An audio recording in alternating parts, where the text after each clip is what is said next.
Bonjour à tous, aujourd'hui j'ai le plaisir de vous proposer cette 51e clé qui s'intitule la confiance en soi. Alors, comme à l'habitude, on va procéder en 4 étapes, à savoir une sorte de définition pour définir les concepts et être sûr qu'on est sur la même longueur d'onde. Ensuite, dans un second temps, on verra le champ d'application, la raison d'être en confiance justement en soi. Et troisième axe, en fait, je vais mettre ensemble les techniques et les conseils, et il y en aura une trentaine. Alors, pourquoi cette clé est aussi importante? Parce que le manque de confiance en soi touche un nombre très très important, voire une majorité d'individus sur la planète, et qui peut entraver le processus d'éveil, qui peut être véritablement un calvaire dans les relations humaines, dans l'absolu individuel, de s'accepter, et au-delà, les relations avec les autres, et ainsi altérant notre processus d'éveil et dans l'absolu, tout simplement d'épanouissement personnel. Alors, qu'est-ce que c'est concrètement être confiant en soi? C'est tout d'abord s'accepter. Ça, c'est la première chose.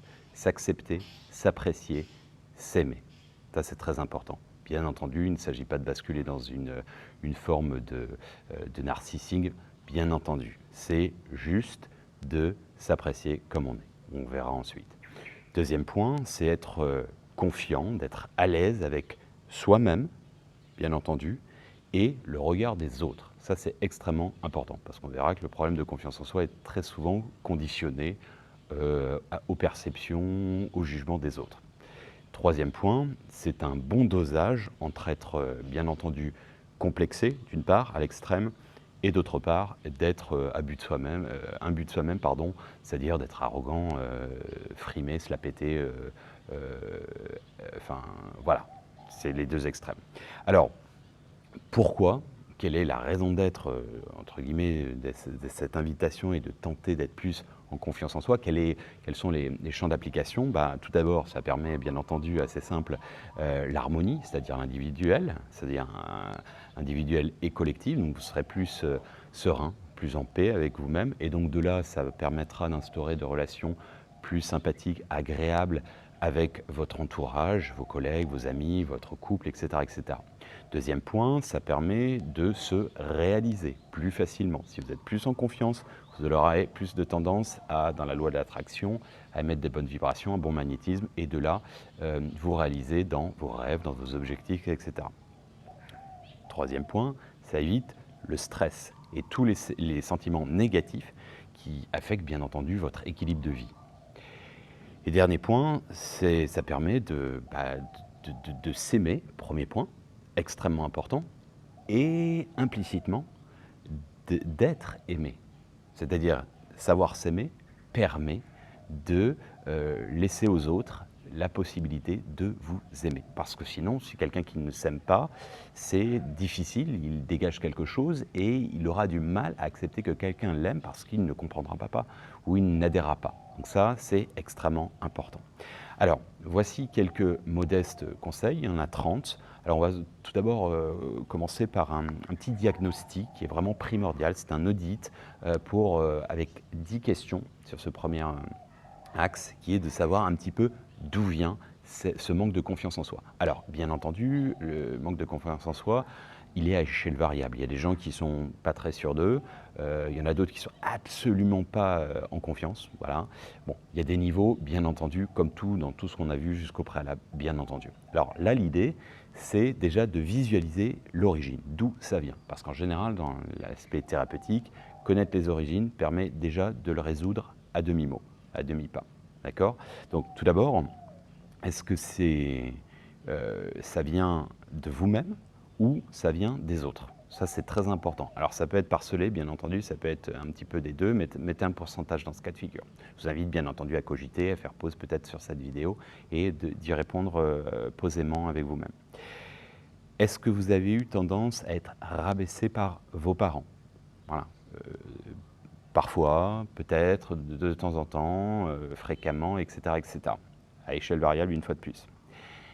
Troisième question, est-ce que vous avez eu un frère ou une sœur qui était en quelque sorte, qui prenait beaucoup de place, c'est-à-dire en quelque sorte une petite star dans laquelle vous étiez dans l'ombre de sa lumière? Ou bien vous êtes figuré cela? Voilà, c'est réel ou pas, peu importe, les conséquences sont là. Est-ce que vous avez tendance à vous comparer à, quelqu'un ou aux autres en général? Et ce, depuis la petite enfance. Est-ce que vous avez souffert d'un manque d'affection? Que ce soit de vos parents, de vos amis, dans l'absolu? Voilà, et probablement encore, question de l'enfance, mais aussi aujourd'hui. Est-ce que vous avez souffert, et vous souffrez encore, d'un manque d'attention? L'attention et l'affection, c'est encore différent, hein. L'attention. Ensuite, 7e question, est-ce que vous avez manqué et est-ce que vous manquez toujours de reconnaissance? Très, très important, c'est-à-dire, au quotidien, des félicitations, que ce soit votre, employeur, que ce soit votre manager, que ce soit, peu importe, dans le domaine que vous travaillez, ou votre conjoint, vos parents et cetera, vos enfants, peu importe. Est-ce que vous êtes issu, que vous le sachiez ou pas, mais d'une grossesse non désirée? OK, ça peut arriver. Ça, parfois, et même si vos parents vous ont aimé par la suite, si, ça a été entre guillemets, je déteste ce mot, un accident, si entre guillemets, ça n'avait pas été prévu, ça peut arriver, j'en suis l'objet, hein, pour vous dire, je suis né avec le stérilet, donc la vraie volonté de venir, non, tout simplement parce qu'il ne voulait pas nécessairement un bébé arrivant en janvier, il voulait plutôt pour le printemps, les beaux jours. Voilà, je respecte, après bien entendu, ils m'ont donné tout l'amour, mais ça peut jouer, en effet. Et encore une fois, je vous dis, il n'y a rien de grave, ça s'adapte ensuite, mais c'est important de savoir. Question un peu existentielle, à quoi servez-vous? Dites-vous, à quoi servez-vous? C'est quoi votre raison d'être? Vous servez à quoi? Si vous mouriez demain, il se passerait quoi? Et qui serait triste? Ouf, c'est un peu hard, hein, cette question, mais je vous invite vraiment à méditer là-dessus. Alors c'est une double question, mais elle est très profonde, très importante. Et 10e question, assez binaire, c'est oui ou non. Est-ce que vous vous aimez? Oui, non. OK? Et ensuite, pourquoi? Pourquoi vous aimez? Pourquoi vous aimez pas? D'accord? Donc c'est oui ou non. Et si vous voulez, si c'est un peu entre les deux, vous pouvez mettre une sorte de pourcentage. Alors, on va continuer avec ce genre de questions pour un petit peu faire un diagnostic personnel. Alors, deuxième, vous vous définissez comme étant confiant ou vous souffrez d'un manque de confiance en vous. Et là, vous devez répondre oui ou non. C'est pas peut-être, un peu, c'est oui ou non. D'accord? C'est binaire. Après, vous pouvez affecter un pourcentage, mais là, oui ou non. D'accord? Troisième question, sur l'échelle, là on est plus dans le qualitatif, sur une échelle, enfin plutôt quantitatif, mais plus développé, sur une échelle de 1 à 10, quel est votre degré de confiance en vous? Si vous dites 10, vous êtes super confiant. Si vous êtes à 7, vous êtes bien confiant. Si vous êtes à 2, vous n'êtes pas du tout confiant en vous. D'accord? Important.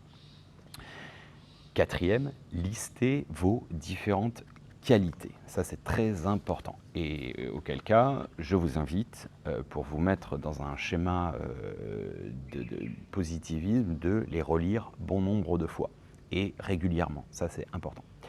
Cinquième, demandez à votre entourage, vos proches, vos amis, vos parents, vos enfants éventuellement, vos collègues, etc., de lister vos qualités. Okay, c'est encore la différence de ce que vous pensez de vos qualités. Et bien entendu, vous leur précisez sans complaisance. C'est pas pour être gentil avec vous, c'est vraiment ce qui doit être. Et pourquoi pas, si vous voulez vraiment savoir, demander qu'ils justifient leur choix ou leur jugement, en quelque sorte. Leur perception, parce que c'est pas vraiment un jugement, c'est plutôt une perception. Ça peut être subjectif, mais au moins, ce sera sciemment expliqué. Alors, 6, listez vos faiblesses. Okay, pour vous-même, c'est-à-dire quelles sont vos forces, et ce qu'on a vu avant, et quelles sont vos faiblesses. Okay, et par ailleurs, essayez de mettre à côté, d'apposer ce qui seraient les solutions pour y remédier. Alors, ça peut être des formations, ça peut être des thérapies, ça peut être plein de choses, ça peut être sur le long terme, etc. Ça peut être, bref, de voir un petit peu comment c'est possible de s'en sortir. En fait, de voir les problèmes, enfin, ce qui vous gêne en quelque sorte, parce que faiblesse, ça peut être aussi ne pas être résolu, vous pouvez être confiant, et puis je vous en donnais une, j'ai une faiblesse par rapport à la technologie, je suis vraiment nul, j'ai aussi encodé que j'étais nul, donc je suis nul, ça me le rend bien. Voilà, je me dis que c'est pas fini. C'est-à-dire que je sais que si je m'investissais, si j'avais des formations et tout, bah, je reviendrais à un niveau, alors j'aurais jamais d'accointance, ça me ferait jamais délirer, et cetera. Je n'apprécierais jamais autant que d'autres choses, mais je me dis que c'est pas figé, c'est pas un état figé. Si je m'y investis, quand j'aurai le temps, parce que c'est jamais ma priorité, je sais que j'aurai un niveau acceptable, d'accord? Donc c'est une question de temps, de priorité, et cetera, et cetera. Mais je vous invite, c'est de savoir, si vous me demandez de sauter 10 mètres, ce n'est pas une faiblesse, c'est quelque chose, un manque de capacité, et je pourrais jamais. Je suis humain, donc je ne peux pas encore, avec la gravité, sauter 10 mètres. Et personne sur la planète le peut. Alors, ensuite, septième, c'est de demander à votre entourage, vos proches, etc., collègues, famille, etc., de lister vos faiblesses. Puis vous analysez par rapport à votre propre diagnostic comment s'améliorer. Peut-être vous allez pouvoir vous inspirer, vous leur demandez aussi un petit peu comment ils pensent que vous pourriez vous, euh, vous améliorer avec quelques conseils. Et ça permettra de faire une sorte de brainstorming et d'avoir plus d'éléments et de techniques pour vous-même vous perfectionner éventuellement ou vous améliorer. Alors, faites une liste, huitième, de tous vos succès par le passé. D'accord? Vos succès, vos réussites, vos accomplissements, et ça c'est très important, comme vos qualités, cette liste, vous la gardez, vous la mettez un petit peu dans le marbre et vous la relisez fréquemment pour vous mettre dans des conditions positives, etc. Alors, ne la sacralisez pas trop dans le sens où c'est pas non plus un record absolu que vous n'atteindrez jamais plus. D'accord? C'est pas genre j'ai gagné par accident un championnat ou une coupe, j'en sais rien, et je sais que j'y arriverai jamais plus. Donc non, c'est pour se remettre dans une espèce de vibration positive de réussite. Voilà. Je vous invite, dans un des conseils et des techniques, de pratiquer du théâtre. Alors du théâtre, vous n'êtes pas obligé, de faire du théâtre classique, ça peut être du théâtre moderne, ça peut être du théâtre d'improvisation. Vous n'êtes pas obligé nécessairement d'avoir une association. Vous pouvez aussi le faire seul, vous pouvez le faire avec quelques amis, vous n'êtes pas obligé de le faire en bonne et due forme. Je veux dire, ça peut être très simplifié, etc. Vous pouvez créer une organisation par rapport à ça, une petite association. Il suffit de vous retrouver dans des endroits. C'est relativement simple. D'accord? Ça peut être en extérieur, etc. Vous pouvez avoir des thèmes, vous pouvez juste improviser comme ça et vous allez voir en fait avec des gens qui ne sont pas trop juges, un petit public, vous allez être 2, 3, 4 peut-être maximum et donc ça va vous désinhiber et ça c'est vraiment moi, je l'ai eu fait quand j'étais justement manque de confiance en moi, quand j'étais plus jeune, j'étais timide et tout. Et c'est vrai que ça m'a permis vraiment de m'émanciper, d'avoir une meilleure qualité oratoire, être plus clair dans mes propos, une structure, etc. etc. Et ça a été vraiment très, très important. Alors, autre point, je vous invite à le faire un maximum de fois. C'est ce que je préconise énormément, c'est de parler en public. Alors, bien évidemment, pas une conférence devant 500 personnes ou le Stade de France, bien entendu, mais de tenter de prendre la parole de plus en plus, un peu comme des petits challenges. Mais c'est surtout, par exemple, vous pouvez le faire rien que là. Regardez, là je la mets en ligne, mais j'aurais très bien pu, et ça c'est ce que je préconise à l'orphelinat, et notamment dans les cours de communication, les cours de négociation, etc., pour les gens qui ne sont pas très confiants. Donc on fait des simulations, des face-à-face, mais aussi je leur demande, je les invite à faire un maximum de fois un pitch ou une scène, etc. Et ils le font en se filmant. Pourquoi en se filmant? Parce que ça sacralise un peu, c'est pour eux, c'est personnel, ils peuvent se revoir, ils peuvent voir un peu la gestuelle, ils se sentent un peu moins crispés, et plus ils le font, et plus ils se sentent à l'aise, etc., dans leur texte, dans plein de choses. Donc ça, vraiment, j'invite à le faire. Oui, vous allez peut-être vous sentir un peu con, on s'en fout, c'est pas très grave en soi, c'est juste en fait ça va vous permettre, et idéalement si vous arrivez aussi à faire, je ne sais pas si vous avez des compétences, vous êtes prof, vous êtes, je sais pas, vous êtes cuisinière ou cuisinier ou peu importe, faire des cours en ligne. C'est-à-dire vous avez des petits shootings comme ça, des petites sessions, et franchement, de la même manière, ça va vous mettre en confiance. Et les retours que vous allez avoir, alors parfois ça va être acerbe, parce qu'il y a des gens, la critique est facile, l'art est difficile, bon, ça c'est une autre histoire, mais vous allez aussi avoir plein de retours positifs et ça va vous mettre en confiance. D'accord? Très très important. Visualisez si vous avez fait de votre mieux. Ça, c'est important, c'est un des 4 accords Toltec, faire de son mieux. C'est-à-dire, ok, j'ai fait le maximum, honnêtement, vous me demandez de sauter, j'en sais rien moi, 3 mètres et je saute 2 mètres. Est-ce que j'ai tout fait? Bah ouais, c'est déjà mon propre record, donc j'estime, je me suis surpassé, je suis satisfait, ça me va bien. Voilà. Le classement, les comparaisons, on s'en fout. ok. Donc, de voir si vous avez fait de votre mieux, et sinon, comment vous auriez pu, les actions correctives, la résilience, comment vous auriez pu me faire. Alors peut-être plus dormir, plus travailler, plus faire de muscu, si c'est un truc sportif, si c'est, peu importe, plus préparer. Si vous aviez une conférence, peut-être préparer vos notes, préparer votre dossier, répéter, etc., etc. Donc voilà, mais de vous-même, de visualiser comment avoir une marge de progression. Alors, 12, la technique du reparamétrage. Alors ça, on se réfère à la clé 35, sur lequel d'ailleurs le petit enregistrement est déjà fait avec le bonheur, la santé et la confiance en soi.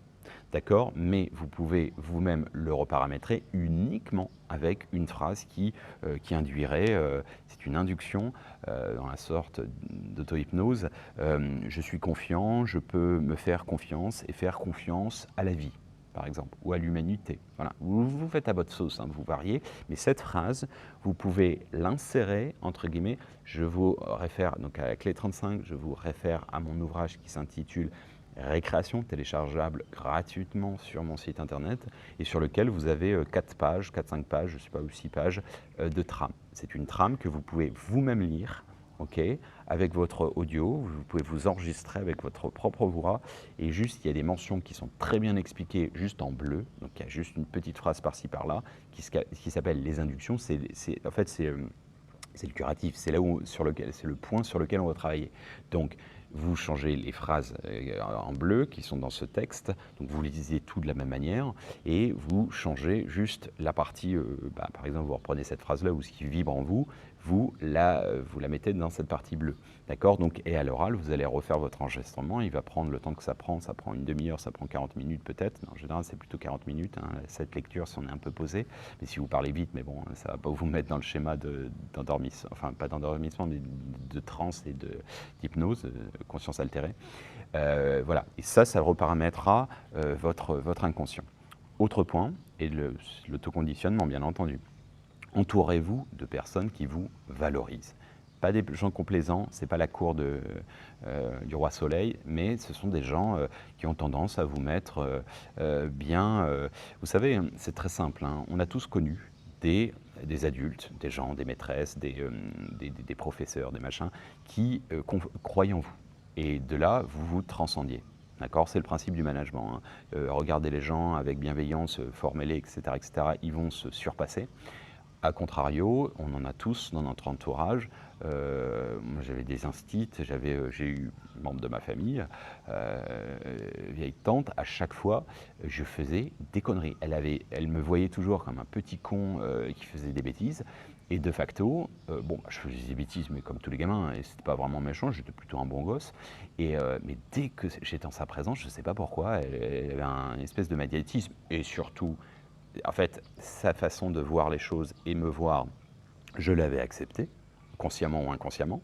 Donc du coup, systématiquement, dès que j'étais en sa présence, je faisais des conneries. Mais des conneries involontaires, c'est-à-dire que je cassais un truc, j'étais maladroit, je perdais probablement parce que j'étais stressé inconsciemment, etc. Bon bref, et donc, et ça c'est important de s'affranchir des gens comme ça, c'est nuisible pour votre propre développement. Alors ça ne veut pas dire d'avoir que des gens, on ne peut pas non plus, dans vos collègues et tout, on ne peut pas choisir au volet bien entendu. Mais c'est important d'avoir, de s'affranchir, par exemple des gens, comme on l'a vu dans la notion d'hypersensibilité, éviter les pervers narcissiques. Bon, dans l'absolu, les pervers narcissiques, c'est pas très bon pour qui que ce soit.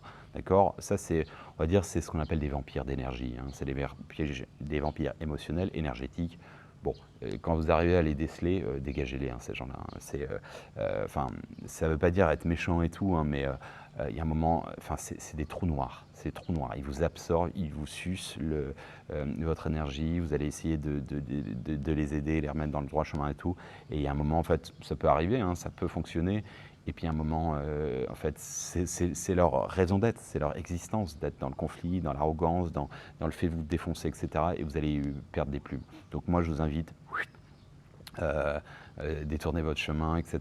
Évitez ce genre de personnes. C'est pas une fuite, c'est plutôt, voilà, il y a un moment, vous avez eu le temps pour d'autres choses, investissez dans l'énergie de gens sur lesquels vous avez envie de construire des belles choses, etc. Et pas besoin de s'emmerder avec des gens qui ont des pets au casque. Je suis désolé, là c'est un peu cash, mais c'est un petit peu ce que je pense aussi. Alors, faites table rase, bien entendu, c'est ce que j'ai des saboteurs dans l'absolu, pervers narcissiques, les saboteurs, les gens, les pas contents, on en a tous, les calimoraux qui passent leur temps. Moi je sais, moi si j'avais fait, mais les grandes gueules, vous les dégagez. Les saboteurs, ceux qui n'ont plus de rêve parce que leurs rêves ont été brisés, ok, bon.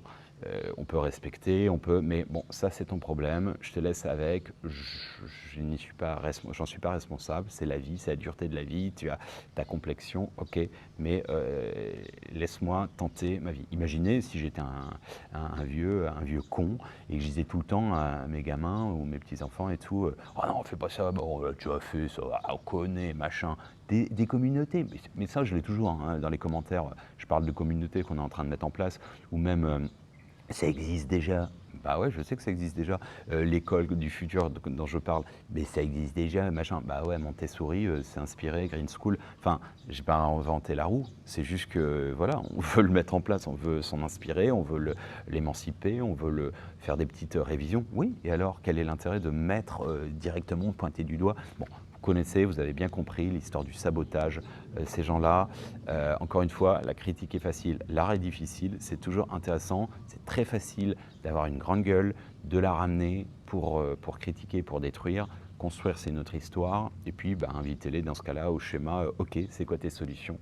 Peux-tu m'envoyer, je ne sais pas, des idées constructives, tout simplement. Et ça, pareil, il y a un moment, il faut... Bah, de toute façon, je vais vous dire, hein, la transition, la nouvelle ère, etc., tous les sceptiques et tous les gens, les pas contents, les non, non, non, non, on n'en fera rien. Enfin, malheureusement, ou à moins qu'il y ait une repentance. Mais encore une fois, c'est l'une des clés de l'émancipation, de l'éveil, c'est justement d'arrêter de se déresponsabiliser. C'est toujours la faute des autres, mon voisin, ma belle-mère, ma femme, mes gosses, mes parents, mon éducation, mon pays, papa État, maman nation, etc., etc. Bon, il y a un moment, ok, ça peut être vrai à différentes échelles, oui, oui, oui, ok, si on veut, on peut tout analyser, on peut tout psychanalyser, on peut tout, ok, ça, oui, oui, oui, mais il y a un moment, qu'est-ce qu'on veut? Et pragmatique, hein, c'est quoi? Ok, comment s'améliorer, comment éviter de décharger des émotions négatives, et puis on fait quoi concrètement? C'est quoi l'étape supérieure? On a des problèmes, la situation n'est pas bonne, et vous voyez à quoi je m'emploie hein, dans tout ce que je dis en invitant les gens, et c'est ce que je m'applique de toute façon, soit le changement que tu veux voir dans le monde, mais avec ce triptyque de rêver justement cet élan de lucidité, d'optimisme et de pragmatisme, ça résume ça, tout simplement. C'est-à-dire, ok, c'est compliqué, oui, c'est pas un monde idyllique, on n'est pas dans l'utopie, etc. Mais on rêve, mais on fait aussi. Voilà, c'est important, à mon sens. Donc, les saboteurs, je vous invite à coup de balai. Alors, les vibrations, bien entendu, 15e étape, hein, comme l'a dit Bouddha, ce que tu penses, tu le deviens, ce que tu ressens, tu l'attires, ce que tu imagines, tu le crées, en se référant à la clé spécifique de co-création, visualisation, c'est la loi de l'attraction, ce que vous émettez en émission, c'est de l'énergie, vous l'attirez tel des aimants, donc important, c'est une hygiène de vie, c'est un état d'esprit, c'est une discipline d'être rayonnant, de positiver, etc. J'ai mis à votre disposition 2 vidéos qui sont assez longues, une de 2 heures, une de un peu plus d'1 heure. Vous avez 3 heures, 60 clés. Dans l'ouvrage Sage Passage, disponible gratuitement, vous en avez 65. Donc vous avez quand même, et pas besoin de faire les 65 pour être positif et pour être heureux, pour être dans le bonheur. Si vous en faites déjà une quinzaine, c'est déjà, ou même une dizaine, 10, 15, 20, c'est remarquable. Votre vie va changer, d'accord? Donc, vous vibrez, encore une fois, Masuro Emoto, les émissions de fréquence d'intention, le verre d'eau, je t'aime, il est tout resplendissant avec des cristaux, je te déteste, etc., je vais te tuer. Donc, on est fait de 70% d'eau. À chaque fois que vous dites je suis moche, je ressemble à que dalle, etc., tiens, c'est marrant, je me sens pas bien avec cette personne, etc. Et quand vous allez vous répéter un maximum de fois, je t'aime, je suis en harmonie, etc., et peu importe vos faiblesses, peu importe, on y travaille les faiblesses, mais c'est un schéma extrêmement important, le positivisme. Alors, technique du chaos, on se réfère à la 42e clé, la technique du chaos. Moi, c'est ce que je me suis appliqué toute ma vie. C'est quoi le pire scénario, systématiquement? Au pire, on meurt. Ah ouais? Ouais, au pire, on meurt. Mourrez avant de mourir. C'est un hadith et c'est une phrase philosophique qui vient du soufisme qu'on retrouve dans plein de mysticisme. D'accord? Mourrez avant de mourir. Au pire, on meurt. Au pire, on est viré. Moi, j'ai toujours commencé ma carrière en disant, j'ai commencé par l'extension d'un stage de fin d'études. Donc, j'avais 24 ans, j'ai fait 6 mois de stage, après en école de commerce, et ensuite, ben voilà, j'ai eu la chance d'avoir, enfin, j'ai bataillé aussi, j'ai bien fait chier pour avoir mon emploi, j'ai été employé, et du coup, je me disais, ben, c'est une extension, donc bah, si déjà je fais 6 mois, je suis content, si je fais 1 an, je suis content, et ainsi de suite. À chaque fois, je n'avais pas de pression. Je me disais, au pire, je suis viré. Voilà, bon, bah, alors j'ai fait 5 ans, puis après j'ai fait 2 ans, et là je me suis fait virer, bah, pas grave. Hein. Et ça, cette application de au pire, je me fais virer, au pire, il meurt, au pire, elle meurt, au pire, elle me quitte, au pire, elle me. Bon, et ben je vous jure, c'est un truc, j'ai pas toujours appliqué. Enfin, ça pour ça, oui. Pour les relations de couple, non. Je ne l'ai pas toujours appliqué, je l'ai peut-être appliqué à l'âge de 30 ans, quelque part. Quelle libération! Plutôt que d'être toujours dans la peur que la personne décède, elle se barre, elle vous trompe, etc. Je vous jure que vous dormez vraiment paisiblement, paisiblement, vraiment. Être en paix avec soi-même, pas besoin de trépasser pour reposer en paix. Très important, le positivisme et la technique du chaos. Alors, faites-vous des petits challenges, ok forcez-vous un petit peu, petit challenge, plus pour vous, hein, c'est perso, etc. Avec, il n'y a pas d'enjeu en soi, c'est-à-dire dans le métro, posez, demandez l'heure à quelqu'un, demandez votre direction, etc. Donnez-vous des challenges, genre vous n'êtes pas satisfait d'un truc, je sais pas, au resto, ben, c'est pas, c'est trop froid ou machin, je ne sais pas, il y a un problème, sans faire des chichis et bien entendu des caprices, etc. est un relou, être casse-couille, évidemment non, mais si vous estimez que c'est légitime, faites-le. Forcez-vous un petit peu. C'est bon, le serveur, vous ne le verrez plus, vous aurez oublié euh, dans 2 heures. Hein. Donc c'est pareil, on s'en fout. Vous avez alors, caché votre montre si vous posez la question, ça fait un peu soit dragueur, soit un peu bizarre, mais bon. Bref, ces petits challenges en fait. Prenez la parole en public, motivez-vous. En fait, et soyez-en satisfait. Donc là, l'autre question. L'autre point, le 18e, c'est de fêter ces petites, je sais pas, de vous faire une petite récompense. Alors, je sais pas, ça peut être, je sais pas, un petit truc, soit physique, ça peut être, je sais pas, on boit un petit verre parce qu'aujourd'hui, je me suis un peu ouvert à quelque chose. Et puis, si c'est vraiment un gros challenge, je sais pas, faites-vous un petit plaisir, j'en sais rien. Alors, pas forcément financier, mais faites-vous un petit plaisir qui va vous permettre, je sais pas, offrez-vous une formation, partez en vacances, etc.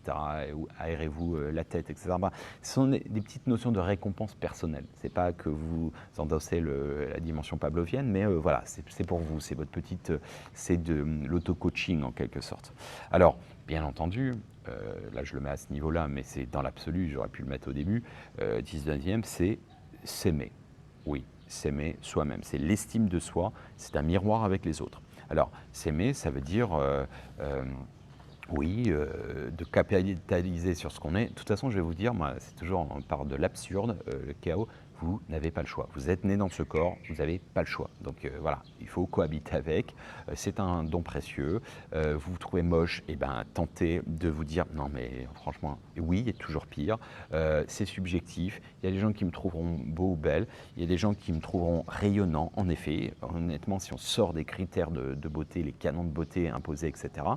En plus, ça évolue avec le temps. Hein. Donc ça, bon bref, bon, ok, sorti du contexte. Eh ben, enfin, il y a des gens, oui, ils sont pas, je sais pas, ils sont pas, objectivement, ils sont pas super beaux ou super belles, mais on s'en fout. Ils dégagent un putain de truc, ils sont bien dans leur pompe, c'est des petits rigolos, c'est des bonnes vivantes, etc. Eh ben, on est bien avec ces gens.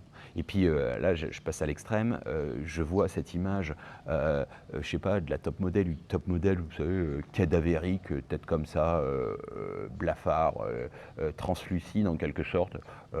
Les, bon, perso, moi ça me fait flipper plus qu'autre chose. Bon bref, encore une fois, je ne juge pas, il y a des mannequins qui ne sont pas comme ça, etc. C'est pas l'idée. Mais je pense que vous aurez bien vu l'image.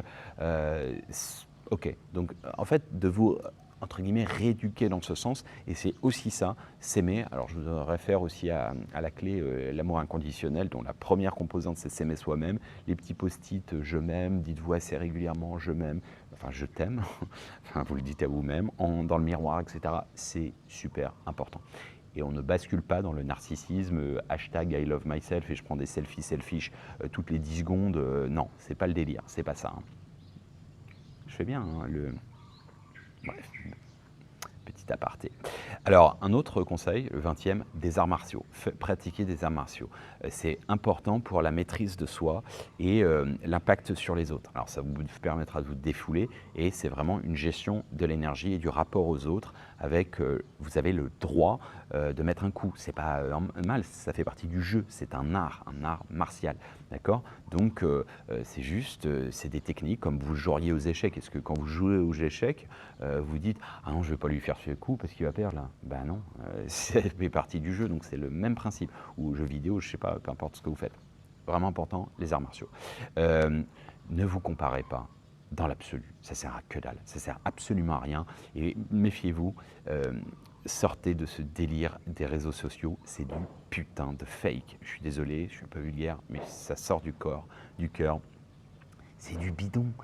C'est avéré. Il y a plein de gens, ils claquent leur life sur Instagram, sur les réseaux sociaux. Ouais, on est trop content et tout. Ah, ça s'est bien passé. Putain, vous aviez l'air super content dans vos voyages. Vous êtes parti dans un super endroit du monde et tout.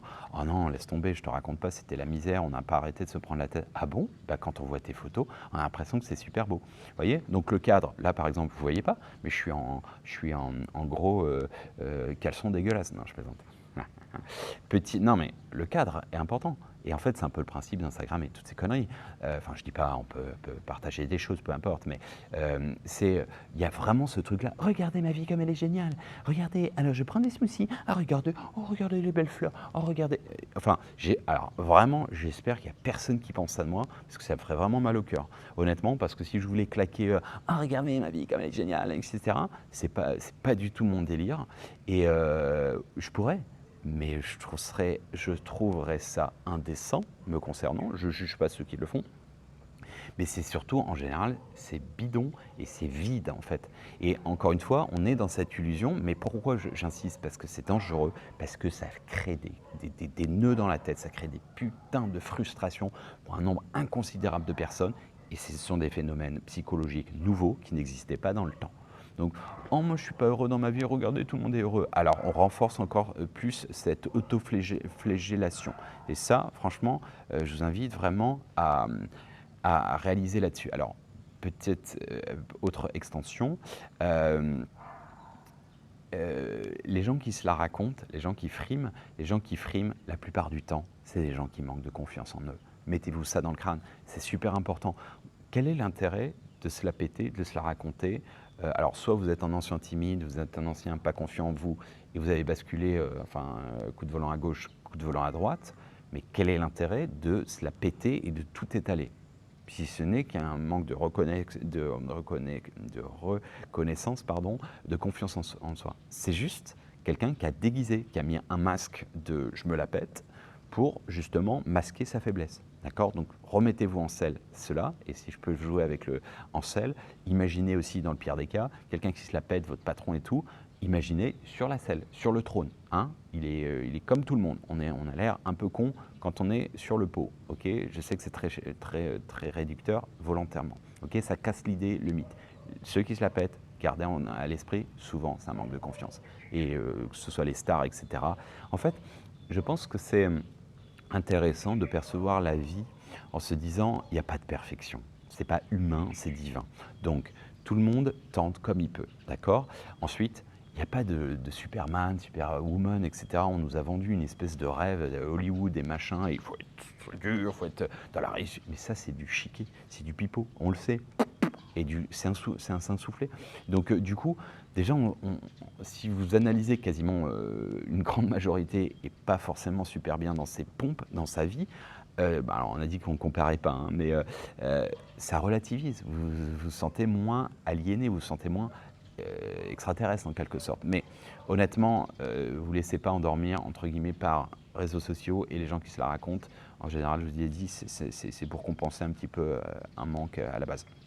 Vous n'avez pas le besoin d'aval ni d'approbation des autres pour faire et être. ce que vous voulez, ce que vous avez décidé d'être, etc. Alors moi, je vous avouer, j'ai eu cette chance, entre guillemets, de tout perdre, entre guillemets, quand j'avais 30 ans, ma nana, mon, mon job et tout, et j'avais pas beaucoup, j'avais 3 potes et demi, voilà, donc vite à vie de merde, et j'ai pu réaliser mon rêve d'aller à Shanghai, etc. Et quand je suis arrivé à Shanghai, j'étais avec mon baluchon tout seul, et en fait, c'était extraordinaire. J'ai pu redessiner l'être que j'ai toujours voulu. Pourquoi? Parce que votre passé vous ramène à ce que vous avez été antérieurement. C'est-à-dire qu'en fait, à Shanghai, j'étais une nouvelle personne. Alors, pas complètement, je ne suis pas schizo, hein, mais d'aventure, encore aujourd'hui, hein, quand je retourne parfois voir des amis d'enfance, en fait, ils me perçoivent avec la vision que j'étais à l'époque. Et eux ont évolué, j'ai évolué, mais parfois on n'évolue pas tous de la même manière. Ce n'est pas un jugement, ce n'est pas une comparaison, c'est une réalité. Donc ça, ce côté de... Et quand je suis arrivé à Shanghai, j'avais justement ce qu'on dirait, j'aime pas, hein, la gagne. J'étais plutôt positif, j'avais trouvé un boulot, etc. Et j'ai rencontré très vite des gens. J'avais, je sais pas, à l'espace de peut-être 1 ou 2 mois, j'avais plus d'amis que j'en avais à Paris. Vous voyez, parce que c'est facilité, parce que ceci, cela, parce que je pense que j'étais aussi de meilleure composition. Je n'avais pas tous les casseroles que je peut-être encore psychologiques, encore des trucs à traiter de la France, peu importe. Je ne suis pas parti en fuyant. J'ai tout nettoyé avant de partir, un petit peu comme on ferait son déménagement, etc. Ça, c'est très important. Alors, rien que dans la gestuelle, vous savez, il y a beaucoup de gens en fait qui quand bon, j'exagère, hein, qui sont pas sûrs d'eux, en fait, ils sont un petit peu voûtés, etc. Ils s'excusent un peu de vivre, d'accord?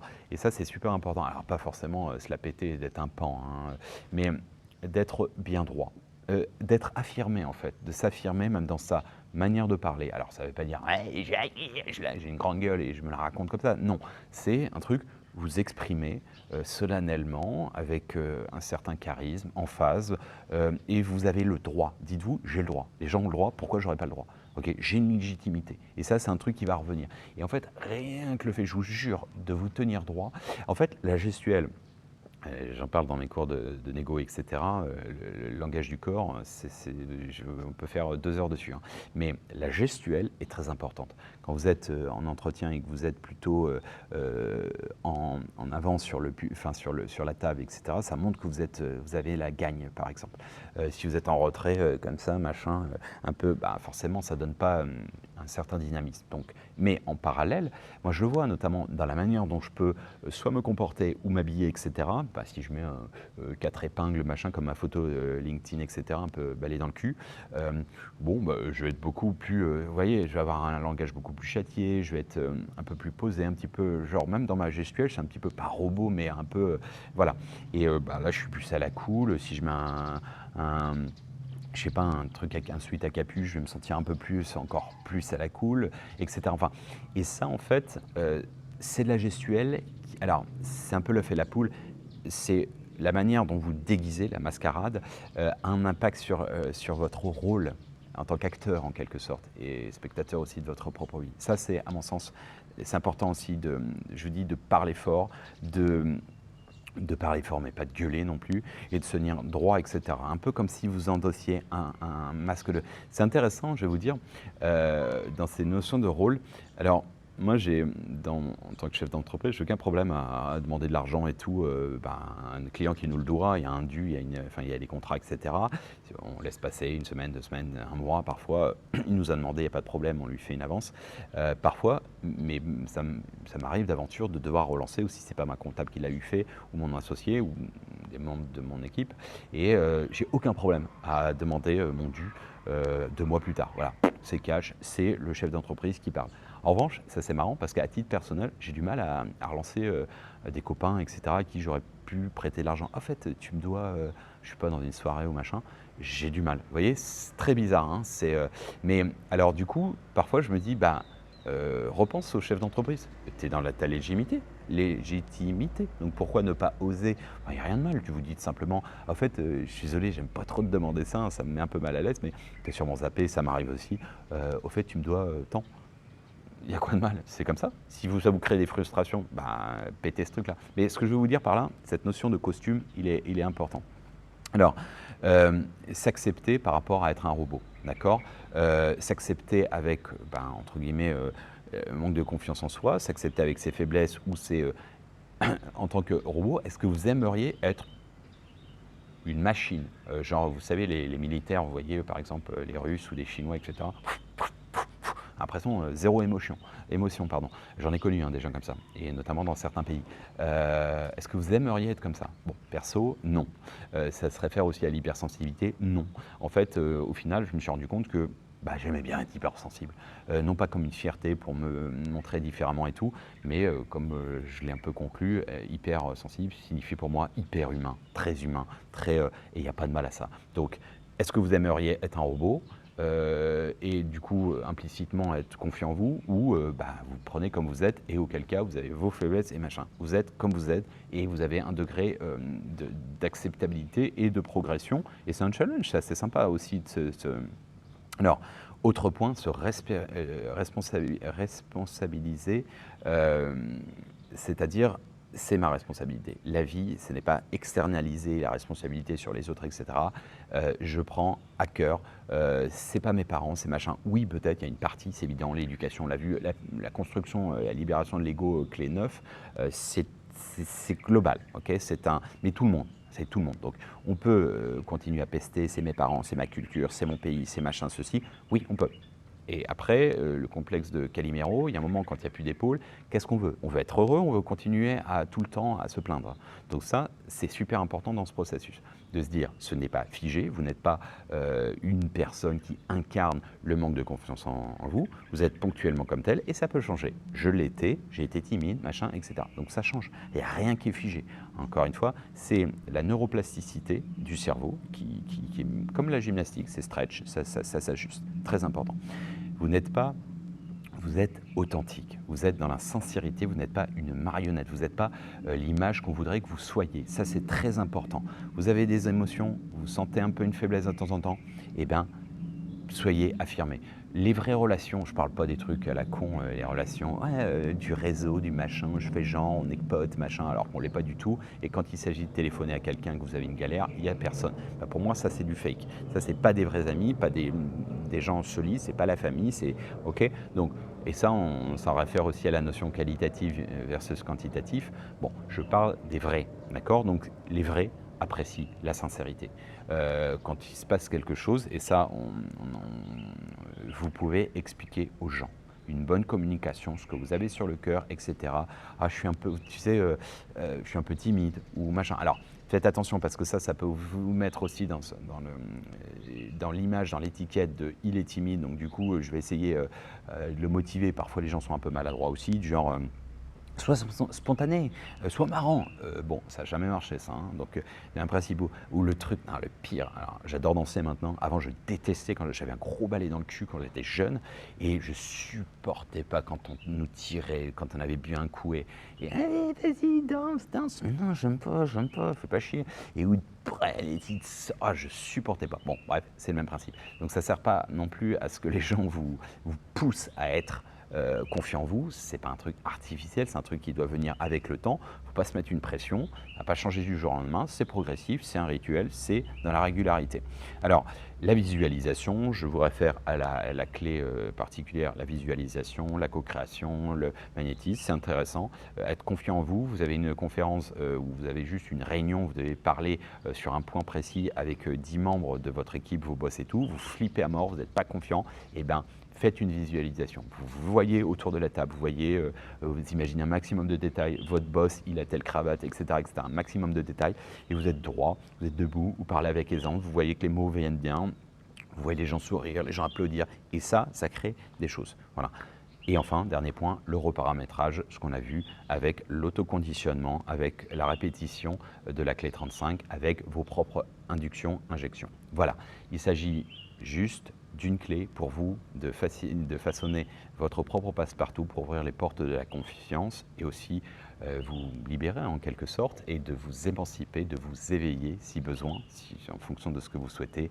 Tous les chemins mènent à Rome et Odom, à bon entendeur. Salut.